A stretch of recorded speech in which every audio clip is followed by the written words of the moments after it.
Hi guys, it's me Loreen, and this is the story of my Eurovision journey.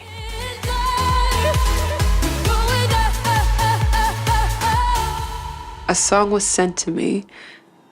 As usual, there's this song being sent to me. Why can't this moment last forever? I loved it very much, but I had just come out of Melody Festival and with My Heart Is Refusing Me, and it was heartbreaking because, you know, all creators, they're very sensitive. So I was like, no, I'm not gonna be able to do this again. But when the song came, I felt it deep, like, you know, that this is my song.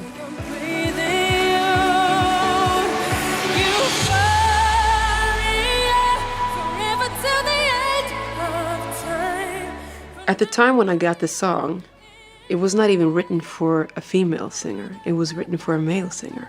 So there was this guy singing this song, and it was very intense, completely different from what it is today. So I made a lot of changes. I cleaned up the production, I changed the keys, I added strings and cleaned it all up.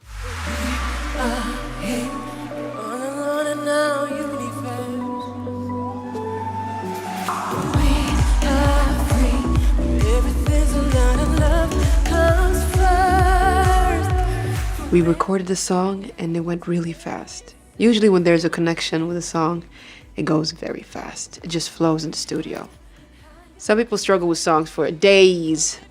When it's a connection, it takes like, what, an hour? Not even that. No breaks. I gathered the team, the TV team. Now they were gonna see the performance for the first time. And I was just standing there, and you know the dance. You've seen it. Imagine me barefoot with gymnastic clothes, running around in circles like this. Ding, ding, ding, ding, ding, ding, ding. I wasn't even singing barefoot. Can you imagine the stress they felt? I felt it. I saw it. And I remember the producer, Christer Björkman, just came up to me. He's like, "Are you serious? Do you mean that you're not going to wear any shoes? Not even high heels?"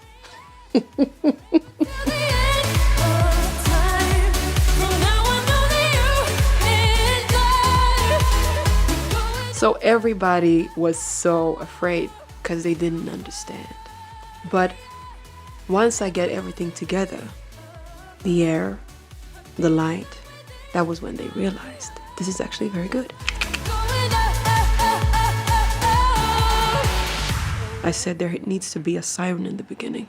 And they were like, why? Why do we need a siren? I'm like, because it neutralizes the room. That's what it does.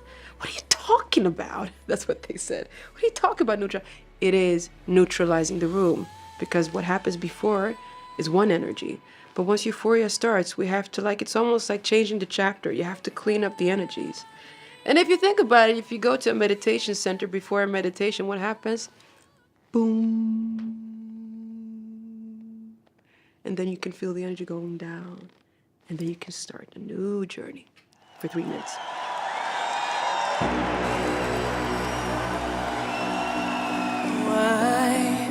I remember so clearly. I was so stubborn when it came to the siren. And I said, if there's no siren in the song, I will not sing.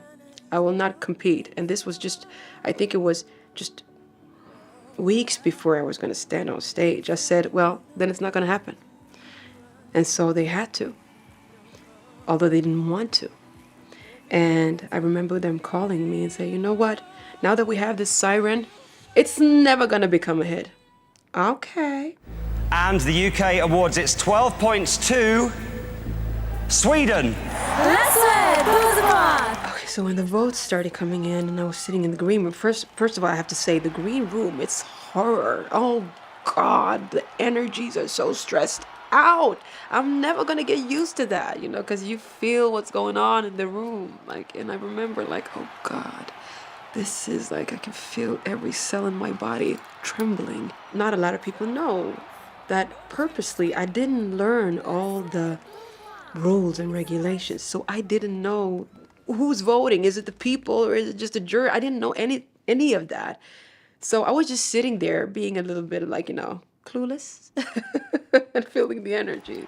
People started cheering, and I whispered into my producer's ear, like, "So, are the people gonna vote now? Is that what you won?" So these first seconds, I didn't get that I had won. And the funny thing was like, the first thing that went through my mind when I realized I had won was, "Where's my equipment?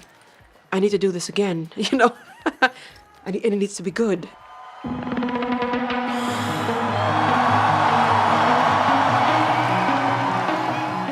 Life works in mysterious ways. I never thought that in my wildest dreams that I would go back to Eurovision, that I would compete again. I knew that I was going to perform there, and do things and hang around. That I knew, but I never thought that I was going to compete again. But then, 11 years later, the song came. And I had the same feeling I had with Euphoria, which scared me. I had the siren Euphoria for a reason. The intro on Tattoo is more playful, I would say, but it's not as spiritual as the boom, So Tattoo has an intro that is a little bit more playful, and if you look at the whole performance, it is a lot more open.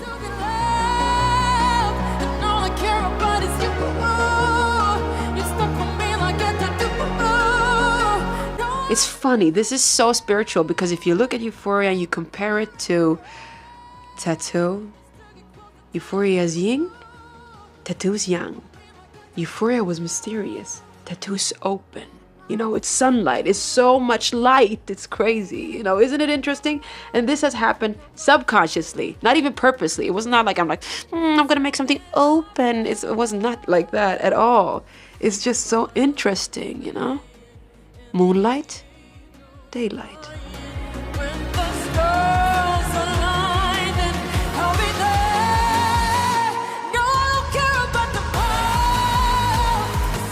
It resonates with the people in this community because they like it honest, truth, and they like it dramatic and unapologetic and all these.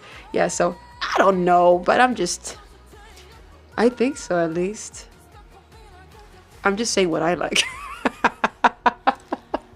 I'm just saying what I prefer. 243 points! We have a winner! Sweden! And I'm like, is this true? Are you telling me that? Okay, so I took a leap of faith. And now I'm sitting here and feeling so zen and happy. Not in my wildest dreams did I think that it was gonna, my life was gonna be like this. Hey. I'm Loreen, and that was my Eurovision journey. Ta-ta.